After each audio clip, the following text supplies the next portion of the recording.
This is not out of the norm for him. I'm sure he's beaten Sneak and Show before. He's going to have to do it again, and Brendan's going to be the opposition here, and he's going to start off here with a Brainstorm. Yep. Yeah, to have played Infect for as long as Tom Ross has, you're going to have to have run into Sneak and Show a couple of times. So certainly this is a matchup where Tom's going to know his way around. Brenden, likewise, Tom, I don't think has played anything but Infect in Legacy for close to a year. I was going to say, yeah, it's been a long time. Yeah, so this, before we even shuffle up and draw 7, I think Brenden knows exactly what he's up against, and has to make his mulligans and his keeps with that in mind. And I think in this matchup, you have to aggressively mulligan if you're either player. Yeah. Because there's really no time to mess around here. Bobbing and weaving, no really stuff like that. You have to get your opponent dead as fast as possible. For sure. We caught a glimpse of a hand there from Brenden. We see a sneak attack, but no monster, I don't think. Although we do see 2 copies of Force of Will. Okay, those are important. Yeah. So I think that you have the choice of you can mulligan aggressively to an attempt to combo, mulligan to a big show and tell hand, or I think you can. I think you're happy to keep a way to stop the first couple of Infect threats from Tom. The hands that you can't keep are the kind of the double Brainstorm Ponder hands. Yeah, because you don't really have a lot of enough time to do that. Now that's the kind of hand that he actually has kept here, but he does have Force Wills to go along with it, so that makes it okay. Mm-hmm. Yeah, definitely. This is in those hands in a lot of matchups. Those are your best hands, the patient hands. But yeah, in this case, Brendan's got to get something done. Now, Force of Will is a pretty safe card to lean on if Tom Ross is going to say be leading with Listener Elves. Blighted Agents, things of that nature. It is an incredibly awkward situation if you keep double Force of Will and then Tom Ross just starts Inkmoth Nexusing you. Very, very bad news. Yeah. The card that I always find interesting in this deck is Noble Hierarch. It almost feels like it's out of place, but that's not actually the case. The acceleration provides is pretty nice, and of course, Exalted is as well. Yeah. Yeah, it's basically a Birds of Paradise with a Giant Growth stapled onto it over the course of a game. It's actually pretty nice. We see like Ataxian Probe. Going to give Tom some info. Double Force of Will. There's a Sneak Attack. There's Lotus Petal. And there's a double land, I guess we should call it, in City of Traders. Mm-hmm. Yeah. So we could see, a turn 3 Sneak Attack and put a guy into play. Yep. Brenden, of course, would have to find that guy on top. He did just cast a Ponder, so if it was in the top 3, he'll be fetching it. If it was not in the top 3, he'll be cracking that Misty and taking a fresh peek. What there is the potential for Tom to have no permanence the next turn due to maybe a top deck Emrakul. We'll see if he's able to find one here. Ross needs to also find something. He needs to get an Infect guy going. He does have an Inkmoth Nexus, but I think ideally he'd actually find one of the creatures as he's going to cast a Brainstorm here. He did pick up a Berserk and a Ponder, among other things. He's going to have to put 2 cards back, but the other card he has in his hand right now is Invigorate, so he has the 1-2 punch. Yes. If a creature with Infect connects, it actually ends the game. Assuming, of course, those cards resolve, which we do know about Force of Will in Brendan's hand. So yeah, has to make the choice here. Does he want to lay his Inkmoth Nexus, potentially exposing it to an Emrakul off the top? He could also play any land and then sit on that crop rotation, which kind of does the same thing. Yeah, the big question now is for his crop rotation, what are his bullets? Does he have a Karakas? Because that would be a nice main deck one to have, but I'd be surprised if he's starting one of those. Yeah, he does not have a Karakas. It is in his sideboard, but in the main deck he has 1 Pendlehaven, 1 Dryad Arbor, 1 Wasteland, and then of course the 4 Inkmoth Nexus. So yeah. Brenden drew the guy. He drew a Gristlebrand. Now, that's not Emrakul. No. But it's still good. Yes. Gristlebrand is a virtual 14. So, assuming Brenden is comfortable pulling the trigger here, which I don't see why it wouldn't be.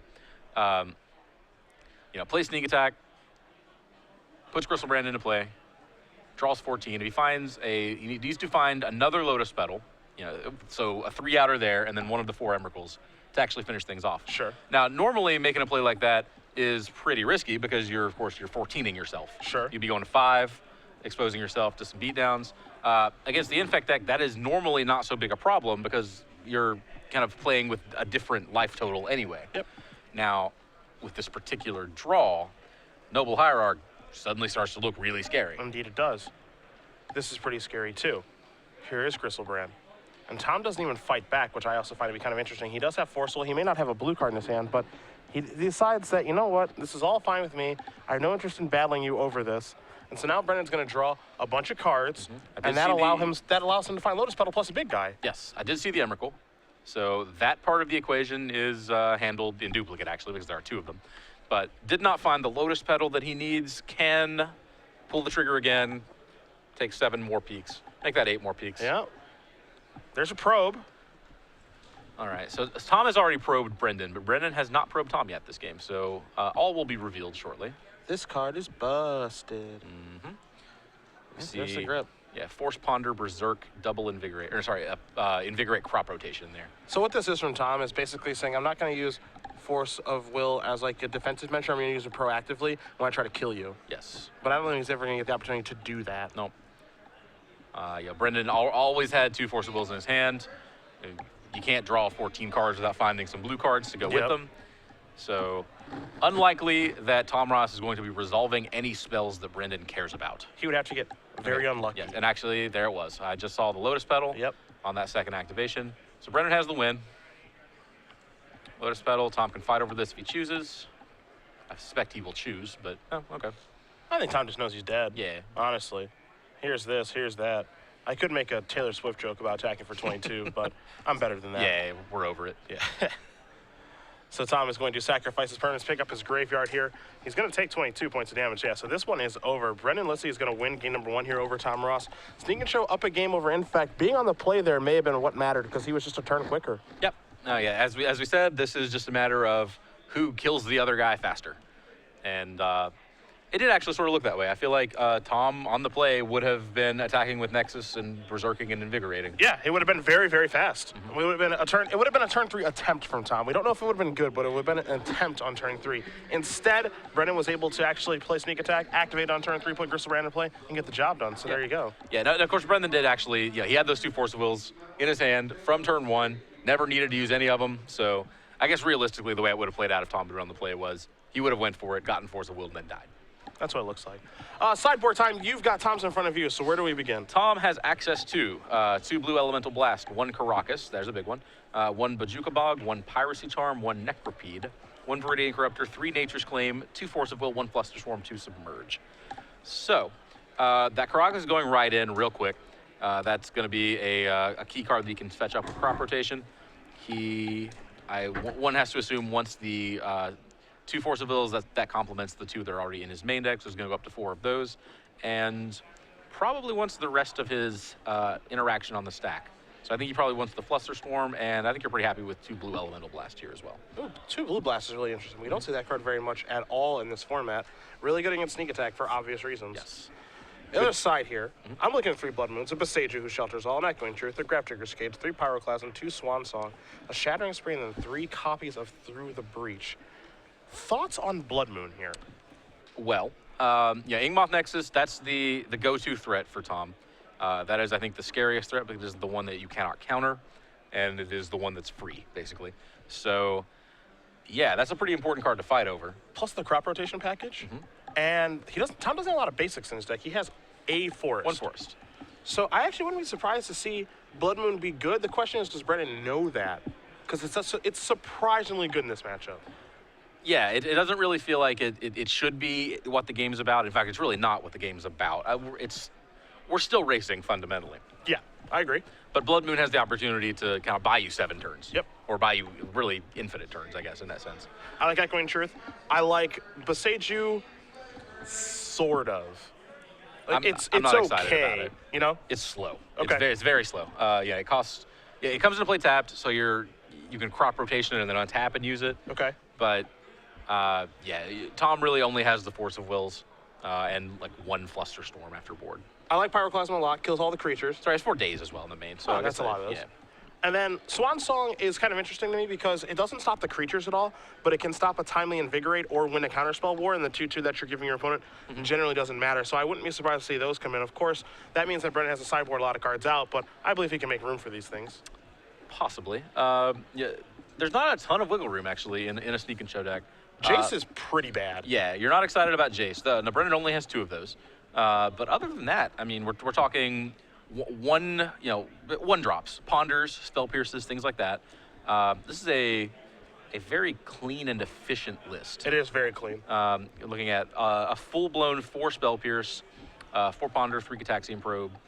So yeah, honestly, the 2 Jaces. Like, what do you want to cut other than 2 Jace out of this list? I would cut some number of spell pierces because I'm not in love with that card, and I don't feel like you have to have Cataxian probe. I feel like Cataxian probe is a luxury, but you can sideboard it out for more high impact cards because your sideboard cards are just more high impact. Yeah, that's fair.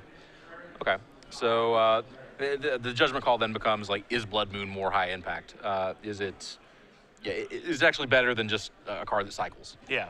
And maybe you only want Blood Moon when you're on the play. When you can kind of just go turn 1 Blood Moon, you lose. Yeah, I was kind of thinking that you really do not want to be Blood Mooning after your opponent plays Noble Hierarch. Yeah, it's not good at all. Yeah, that feels bad. This is not a matchup, I think, where Brenden needs Through the Breach, so I don't see much appeal to that. So really, it's just just a question of, like, Blood Moon is kind of up in the air. I think we for sure want Echoing Truth. And how do you feel about Pyroclasm?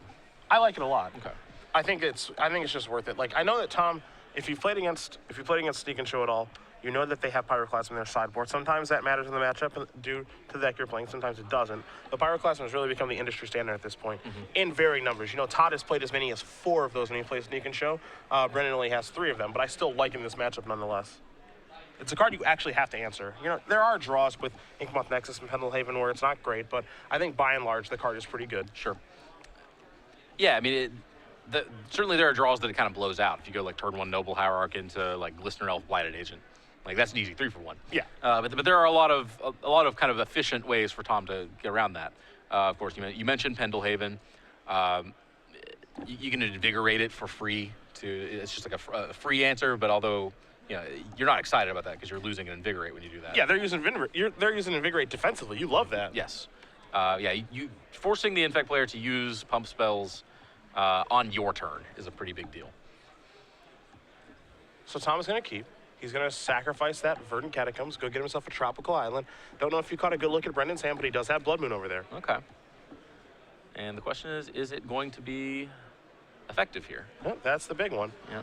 This is a Glistener Elf to start things off, so immediately Brenden is under the gun. Here's an Ancient Tomb. Oh, and there's the Lotus Petal, Yeah, so he's turn 1 Blood Moon. He's going for it. And he has counter backup too. Wow. Yeah. So here's Blood Moon. Yeah. Here's the fun interaction. Now that Blood Moon's in play, that tropical island no longer a forest, which means Invigorate no longer has any text. Right? Really? Yeah, I'm almost positive that you need a forest in play in order to use the alternate cost on Invigorate. We got to take a look at it. We got to go to the tape. Yes. You are a smart human. If you control a forest. You are a very smart human. Look at you. I always thought Invigorate was just they gain 4, you deal 4. I did not know it was you control a forest. I feel like a lot of like mono red decks would be playing Invigorate. Or maybe not. Maybe not. Maybe not. Mono white decks would for sure. Wow, this is so interesting. There's a Blue Blast. Which you cannot cast. So, yeah, Blood Moon doing quite the work here. Wait, what makes this really interesting to me is just like, okay, I have a Blood Moon in play. You can't cast your spells. I even have a basic island. But I have to do something or I die. Yeah, Brenden the game's not over, absolutely. The game is going to be over in about 8 turns one way or another. But, yeah, Tom Ross going to just keep poking. 1 poison at a time. That's actually wild to me that Invigorate is shut off by Blood Moon. That's crazy. Yeah. You know what's a great shame, and this is an oversight on my part? We really should have Tom Ross infect like poison tokens in the kit for the feature match. I agree. We punted. But we already fired the person who didn't have enough bird tokens for Sanofi Tugazi. So we're going to fire the replacement too? Like, we probably didn't train them appropriately. Yeah. Yeah, there's the grip. There's a show and tell, force 1 of Blood Moon. So, yeah, Brenden is at 5 in fact. He's about to go to 6. So, yes, he can still win the game. Of course, we know that. But he had better find something real quick here. He's on a 4-turn clock. Yep. So has the show and tell, just needs to find a monster to go with it. Yeah, cantrip, obviously. That'll work too. The question is, does Tom Ross get to do anything off of that show and tell? I believe that card tucked away in the back there is a Blighted Agent. That'll work. Speeds up the clock a little bit Yeah. anyway. Hey, that'll do just fine. Let's see what he draws. Force. That won't help. This would be insane if Brenden loses this game. I know. I love it. I love when turn 1 blowouts just aren't the blowouts you think they are. Well, this is the card. This is the card that caused the cartwheel. So, There we are. It's a whammy. What are you bringing to class, Tom? Because I'm bringing a demon. Better be a Blighted Agent. Yeah. Well, that's his only option, right? Yeah. I mean, maybe he has to consider, like, do I want to hold the Blighted Agent for some reason? Because if it's Emrakul that comes down, but that's not a game you want to play. Yeah, not at all. Not a game you can play, for that matter. Tom's in the tank now. Yeah, Tom considering his options. Maybe he might actually just be considering, do I concede here? But I don't know what advantage you would gain by not showing Blighted Agent either. Yeah. This is tough. Yep, 3 mountains in play for Tom Ross. 7 spells, none of which are even close to being castable from 3 mountains. And Tom's hand was really good to start, too. He has Glistener Elf and a Daze for backup. And that was no good. There's the agent. Noble. I missed that guy. So the choice then was, do I want to put Blighted Agent in or a source of mana? And here we see the interaction between the Infect deck and Gristlebrand working out in Brendan's favor. Because Tom Ross has been pecking away for several turns, but Brendan's still at 20. Yeah, that life doesn't matter. More virtual 20. This is not good. That's a Pyroclasm. Well, not good for Tom. Absolutely not good for Tom. That is bad news bears. There's a pedal. And the world now Brendan's oyster. Yeah, this is the driver's seat. Tom's going to draw his card, and this is just all a result of the Blood Moon. Wasn't sure how much we liked it on the draw, but obviously good enough. Brendan was able to put together the combo. Yeah, I was pretty sure I liked it on the play. I loved it on the play. Yes. I was a little skeptical on the draw, but it definitely worked out here. Now, if Tom had led with Noble Hierarch rather than Glistener Elf, We're looking at, I think he wins. yes, very different game. Yeah. Although, well, he, the Noble Hierarch draws a force at that point, I think. But then the Blood Moon doesn't resolve through the days. Okay, right? sure. So sure. okay. So yes, game would have been completely different. Yeah, I wonder how this game. I actually think. Well, okay, so it's interesting because do you think he's gonna force will the Noble Hierarch on turn 1? Like with your hand, do you force there? Knowing the Blood Moon coming, yeah, absolutely. Yeah. Okay. Because what good is Blood Moon? I mean, that was your plan, right? Like, Sure. what does your hand do if you don't cast Blood Moon on turn 1? So I have to counter Noble Hierarch, and I try to cast Blood Moon, he gets dazed, then we're looking at a different game of Magic. Yep. So, Brenden gonna lay a sneak attack, put Emrakul into play, and go crashing in. So that was 22 once more. Taylor Swift again. She always shows up, and I'm really glad she does. Unfortunately for Tom, she showed up again. Brenden Lutzi is going to win this match over Tom Ross, 2-0. I feel, and this is the second time I've watched this match, I feel like this is favor for Sneak and Show by a hair. The sideboard helped a lot. We saw certainly any deck can win because both of these decks have very explosive draws in game 1.